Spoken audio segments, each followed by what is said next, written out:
I mean, I'm not sure if you're too familiar with the metric wins above replacement, and Scott always tries to stall me when I use that, but, essentially what it is, if you're not, I understand the wins above replacement. Yes, but I do. as far as WAR goes, Verlander accumulated 7.6 wins above replacement, while Cole was 6.9, which is it's a very close race, and there have been a lot of Cy Young votes and MVPs that have been decided without really taking that into account, but that's looking historically when you go back, say, the 1992 Cy Young Award or, the MVP in 1987 when George Bell won it for the Blue Jays.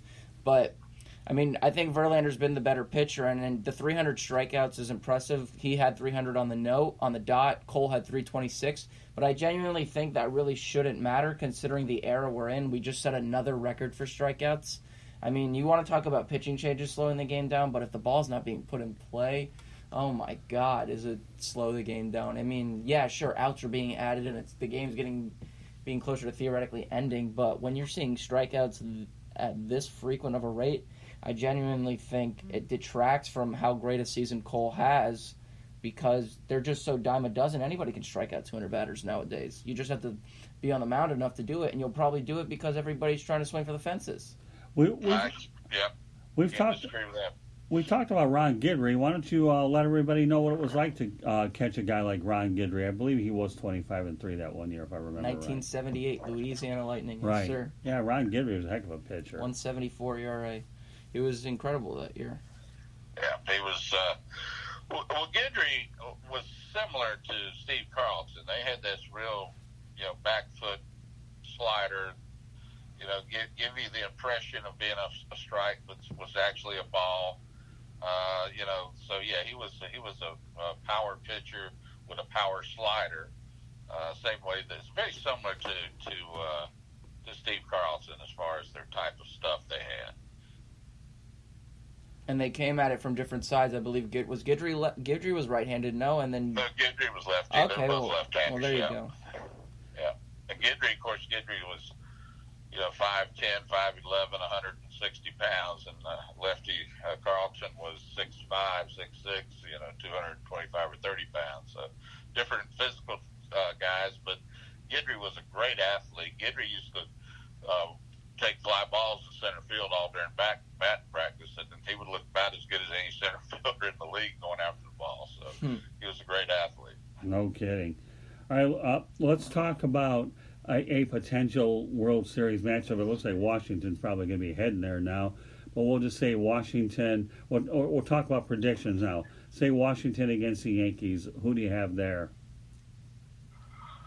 Well, I think the way that Washington's going, I would probably go with Washington.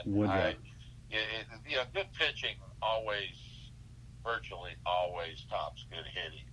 And I think the Yankees are going to be short. Like you say, their real ace, you would think, would be Severino, although in the playoffs, Tanaka's been outstanding. So you've got a sort of an ace that's, it's got to throw the ball in a teacup, and that's Tanaka.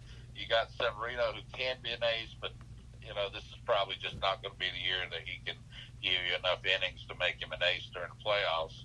And then you got the Nationals, which they're tough all the way across the board.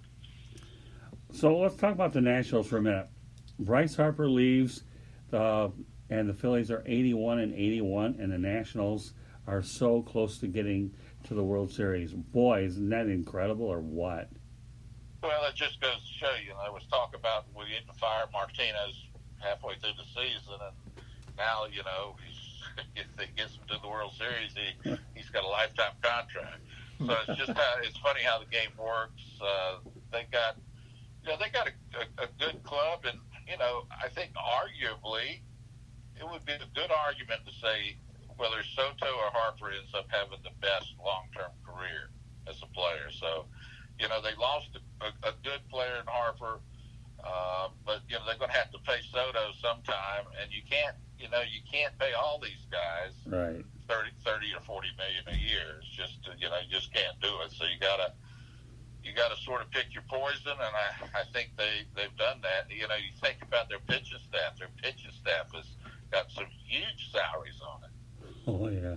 And not to mention Strasburg has an opt-out after this season, and if he's going to use any emotional leverage. The Nationals owe him 4 for $100 for the next 4 years. If he doesn't opt out, he's going to tack on another 2 years to that deal at least. And you expect him to only get more expensive. Trey Turner's going to get more expensive. Mike Rizzo came out and said at the beginning of September that he gives Soto 10 years and $180 million right now. And as amazing a hitter as he is, he's 40% better than league average. The only thing that really stands in the way of him, becoming, the likes of, say, a Mike Trout or a Ronald Acuna is he's not necessarily a good defensive player. And a lot of metrics suggest that defensive runs saved, defensive wins above replacement, I think, are what kind of holds him back, whereas Harper was a good defender from the get-go. Okay, so Barry, let's go the other way. Washington takes on Houston, and how ironic would it be that the two teams that share a spring training facility will get to share the big stage? Who do you like in that matchup? Well, I like Houston from the beginning of the season, so I wouldn't go against Houston. Normally, well, I don't say normally. A lot of times you'll see a team like the Nationals that has good pitching. Suddenly their pitchers get real hot. But you got the same thing in Houston. I think I watched the game today with Cole pitching, and I didn't think he had his good stuff today, and he still threw 7 shutout innings. So they're just going to be tough to beat. I think it's going to be very, very interesting. You just got really good power pitchers on both sides, and that's unusual that you have it on, against both clubs. Usually one club will have those real power pitchers, and the other one will have good pitchers, but not necessarily the real power guys. So it could be a really interesting series if that's the way it ends up going. Well, let's talk about the Montreal Expos, the team that you played from 73 to 77. Of course, now they're the Nationals franchise. But now let's look ahead down the road. Montreal could be in line to get Major League Baseball back. How important would it be for baseball to get back in that market? And where do you think Montreal would be better suited? Would they be better suited in the Yankees division, knowing full well you have a natural rivalry between the Montreal franchise and Toronto? Well, I think it'd definitely be an American League club. I think having that rivalry would be good. You got that whole Eastern Seaboard thing with the Yankees and the Red Sox and the Blue Jays and the Expos. That would be good. Toronto and Montreal are certainly more European cities than we have down here in the lower 48. Montreal is certainly an international feeling city.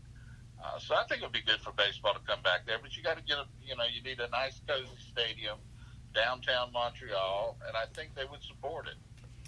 Okay. The TV market's a little problem for them, I think, up there. That's probably one of the areas they'd be a little short. Now, I know that this will never happen, but we're just going to have some fun with it anyways. There's no way that Montreal and Tampa could split a team 41, could they? I think it would be a disaster, and I think at some point the Players Association would step in. Yeah. It's tough enough to be married and have a team, have a family when you're living in one city, much less splitting it up into 2 different cities like that. I just think that is very problematic. And as far as getting a team in Montreal is concerned, we've heard a lot of traction with that. I've seen a guy like Warren Cromartie, who I believe you were teammates with in Montreal, who's been on a committee who's, kind of championing this, coming back to Montreal, bringing baseball back there. We haven't had baseball there since 2004. Have you been in contact with anybody, in maybe the commissioner's office about this idea of, getting behind something, a campaign to kind of get baseball back in that area?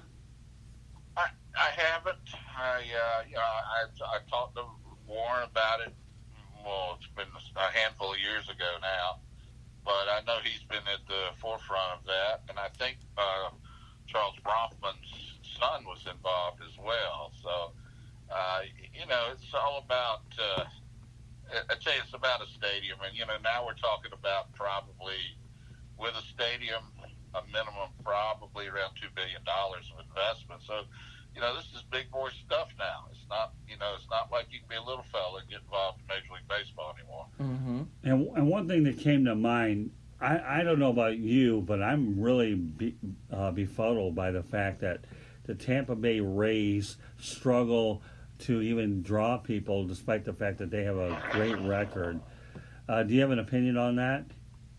I think, I've got a real good friend of mine lives in Tampa, and we talk about this quite often. And, one of his opinions is just two things. The stadium is not the easiest ballpark to get to. It's not really a real cozy ballpark to go to ball games at. I think in order for Tampa, and I like Tampa long term. I don't like Miami long term for a ball club, but I like Tampa. And I think the reason the demographics are changing over there is becoming a little more high tech. You got the beach, you got other things that I think are helping change the demographics. And I think if you put a destination stadium there, where you could also do things once you got to the ballpark, almost make it like an amusement park with baseball, have baseball be the real focus of it. So when families came to visit Disney World, they put Tampa and the Tampa Rays on their list of things to do while they're in Florida. I think maybe you can make something happen there. But you're right, they've got good baseball there, and they just haven't supported it very well. Well, I can tell you right now that that's a horrible area. First of all, the traffic getting across 275 is ridiculous. And I can also tell you that you're dead even right about the Miami situation. They only took that Orange Bowl site because that was given to them for nothing. So, yeah, I think if it were in Hillsborough County, and I remember you're old enough to know this, how they had baseball city out in Haines City back then when the Royals trained there. That was unbelievable. Do you remember that place? Oh, yeah. I'm sure. A lot of mosquitoes, too, as I remember. Yeah. So, yeah. But I agree with you on the Tampa side. It's a shame. I think that it can work out there. And the Miami situation, if you think you're banking on a bunch of Hispanics to sell it, and the difficulty it is to get from Broward County and Palm Beach County there, it's a struggle. Louis, one thing you want to add before we wrap things up? Yeah, so I went over some notes pre-show, and I always love seeing how guys do against, the best in the business. And I see that you hit Tug McGraw pretty well in your day. You actually hit some pretty good pitchers pretty well. I don't know if you know this, but you hit 467 and 17 plate appearances against them, and you did pretty well against guys like Bob Forsch, Al Downing, Tommy John. You hit 357 against. What was it like facing a guy like McGraw, very eccentric personality, almost like a Bill Lee, who you also faced as well. But tell me about what it was like, facing a guy like McGraw. Obviously, with Tug, I played with him and against him. And, I learned when I, caught him in the bullpen in different situations. The reason a lot of hitters had problems with him, they always were looking for his screwball. And I just threw the screwball away in my mind when I faced him because, I just hit off the other stuff because he was really, really straight as a string with his fastball. And if you just got the screwball out of the equation, then you had a lot more success against him.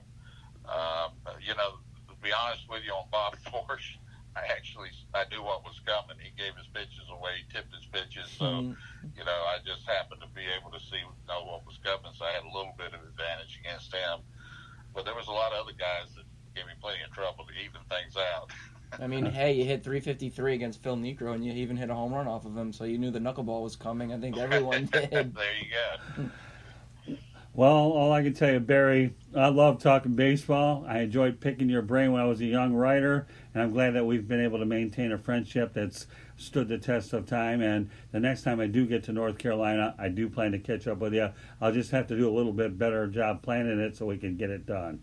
So that sounds great. I enjoy talking some baseball. I don't get that many chances to talk with baseball people that know something about it, so it's fun being on there with you guys. Well, you know what, Barry? I'll tell you what. Plan to come on sooner again, and we look forward to bringing you back. So, Barry Foote, everybody, a very good friend of mine and a guy who, to me, had a fine career that spanned from 1973 to 1981, and who also had an opportunity to coach with the White Sox from 1990-91 and the Mets from 92-93. So 73 to 81, not a bad career.